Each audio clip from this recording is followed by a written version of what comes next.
वंदे मातरम। और साथ ही किसी भी कानून को अगर कोई सरकार पारित करती है तो वो किसी अधिनियम के तहत करती है, और अधिनियम को मानना हमारे संविधान के तहत वो एक नागरिक का मौलिक अधिकार है। अगर वो व्यक्ति इस तरीके की हरकतें कर रहा है, अगर कोई सीएम है, किसी राज्य का सीएम बोलता है कि मैं इस अधिनियम को लागू नहीं करने दूंगा, तो भाई वो तो मानव अधिकारों का उल्लंघन वैसे ही कर रहा है, मौलिक अधिकारों का उल्लंघन कर रहा है। भाई कैसे नहीं मानोगे आप?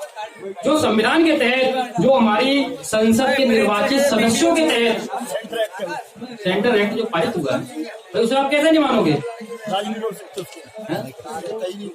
तो हमें क्या करना है कि सबसे पहले अपने अधिकारों के बारे में परिचित होना है, और इसके लिए हमारे संतोष शर्मा जी से अच्छा व्यक्ति जो उनको कमान सौंपी गई है कोई नहीं हो सकता है। और उसके साथ ही हमारे पवन कश्यप जी, हमारे आकाश कश्यप जी, संजीव कुमार साके जी, है ना, और हमारे विजय शेखरवार जी, और आकाश सिंह जी, आकाश कुमार जी, है ना, आप आकाश कश्यप जी, और हमारी मतलब सारी टीम बहुत सॉलिड है, क्योंकि उन्होंने निस्वार्थ सेवा भाव से एक मानव अधिकार का जागरूकता के दिशा में कदम बढ़ाते हुए कदम अभियान चलाया। ठीक है, तो इसलिए ये जो हमारी टीम है इनको मैं सल्यूट करता हूँ, और साथ ही अपनी शुभकामनाएं भी देता हूँ कि आप लोग अपने अधिकारों के प्रति परिचित होइए, संतोष शर्मा जी से डायरेक्शन लीजिए, और इनको यहाँ का एसएसपी हो या डीएम हो, जिले का, सभी इनसे परिचित हैं, और ये खड़े हो जाए तो वही मानव अधिकार शुरू हो जाते हैं। ठीक है, तो इनसे बड़ा मानव अधिकारों का रक्षक कोई नहीं हो सकता है। तो मैं अपने सभी ये जो प्रोग्राम रखा है संतोष जी ने यहाँ पर, बहुत उनका आभारी हूँ कि ऐसी जगह रखा जहाँ कम से कम लोग मानव अधिकार के विषय में परिचित होंगे और अपने अधिकारों से, अपनी हक की लड़ाई के लिए आगे आएंगे। सबसे पहली बात, लोगों को सबसे प्राथमिक जो वो समस्या का समाधान को सामना करना पड़ता है, वो पुलिस समस्या का सामना करना पड़ता है। भाई आपकी कोई अगर कंप्लेंट होती है तो प्राथमिकता जो प्राथमिक सूचना रिपोर्ट है दर्ज करना, ये आपका अधिकार है, ये आपका फंडामेंटल राइट्स है। ठीक है, और धारा 56 के तहत उसे दर्ज करना पुलिस वाले का अधिकार है। अगर पुलिस वाला उसे दर्ज नहीं करता तो उसको 2 साल की सजा का भी प्रावधान है। कितने लोगों को ये चीज मालूम थी? 156 सीआरपीसी। किनको मालूम थी? 156 सीआरपीसी के तहत उसे 2 साल की सजा का प्रावधान है।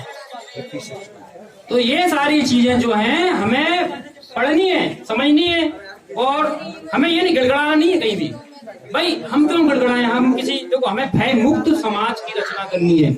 हमें किसी शासन प्रशासन के पास, किसी प्रशासनिक अधिकारी गड़गड़ाना नहीं है, अपने अधिकारों के तहत बात रखनी है। भाई आप में से कोई की कोई समस्या होती है, आप चाहते हो भाई आपके घर चोरी हो गई, आप गए थाने में, बोलिए साहब हमारी एफआईआर दर्ज कीजिए। अगर कोई टालमटोल करता है उन्हें बताइए कि सर धारा 56 के तहत आपको ये करनी पड़ेगी, आप क्यों नहीं कर रहे हो, और आप नहीं करते हो तो आपको 2 साल की सजा का भी प्रावधान है।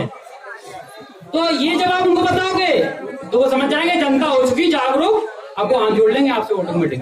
तो हमें जागरूकता करना है, हमें विदेश में चले जाओ, आप अमेरिका चले जाओ, इंग्लैंड चले जाओ, कहीं भी चले जाओ, तो वहाँ के जो प्रशासनिक अधिकारी होते हैं ना, वो एक फ्रेंडली बिहेवियर करते हैं सिटीजन के साथ, नागरिक के साथ। क्यों करते हैं? क्योंकि उन्हें पता है कि सभी बराबर है नागरिक।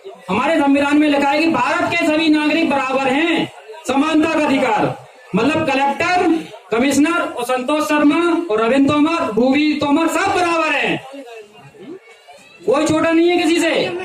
उनको जनता का सेवक नियुक्त किया गया है, और आप जनता हो, आपकी सेवा करना उनका कर्तव्य है। तो आपके वो सेवक हैं, आपके मालिक नहीं है, चाहे कोई भी हो। तो ये आप उसको इन तरह से आप डील कीजिए, भयमुक्त समाज की रचना कीजिए, डरिए नहीं। अगर एसडीएम साहब आ गए, कलेक्टर साहब आ गए, डर गए, क्यों डरोगे? हम सही हैं, हम सही तरीके से काम कर रहे हैं, तो हम क्यों डरे किस चीज से?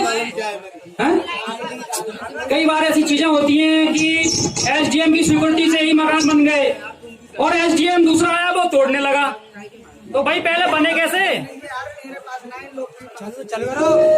तो मैं ये पूछना चाहता हूँ कि अगर अवैध निर्माण हुआ तो हुआ कैसे? अगर हो गया तो आप उनको डराने धमकाने वाले कौन होते हो? कौन सा अधिकार है आपके पास? कोर्ट जाओ, सुप्रीम कोर्ट जाओ, हाई कोर्ट जाओ, वहां फिर बात होगी न्याय संगत। तो ये डराने धमकाने वाला जो माहौल होता है प्रशासनिक अधिकारियों का, कुछ प्रशासनिक अधिकारियों का, सबका नहीं, अच्छे होती है, ये खत्म करना है। कब खत्म होगा? जब आप लोग जागरूक हो गए, जब एक बच्चा ये समझेगा कि प्रशासनिक अधिकारी जनता के सेवक हैं और आप जनता हो, आपकी सेवा करना उनका मूल कर्तव्य है। हम अपने अधिकार मांग रहे हैं, हम भीख मांग रहे हैं किसी से। हाँ, हमारे कानूनी सलाहकार जी ने बहुत अच्छी बात बोली कि हम अपने अधिकार मांग रहे हैं, नहीं किसी से भीख मांग रहे हैं, ठीक है। हाँ, लेकिन उनको नहीं देंगे हम, किनको? शाहीन बाग वालों को, उनको कोई अधिकार नहीं मिलेगा। जो देश के साथ गद्दारी करे, जो देश के टुकड़ा टुकड़ा होने की बात करे, उनको उनके सारे अधिकार खत्म है, उनके सारे अधिकार खत्म है। उन्हें देशद्रोह में जाना होगा। ठीक है, उनको अधिकार नहीं मिलेंगे, उनके अधिकार शून्य हो जाते हैं। ये भी प्रावधान है, अगर कोई अपराधी होता है तो अपराधी के अधिकार, वो अधिकार शून्य हो जाते हैं समाज के प्रति। लेकिन हाँ, उसको टॉर्चर इतना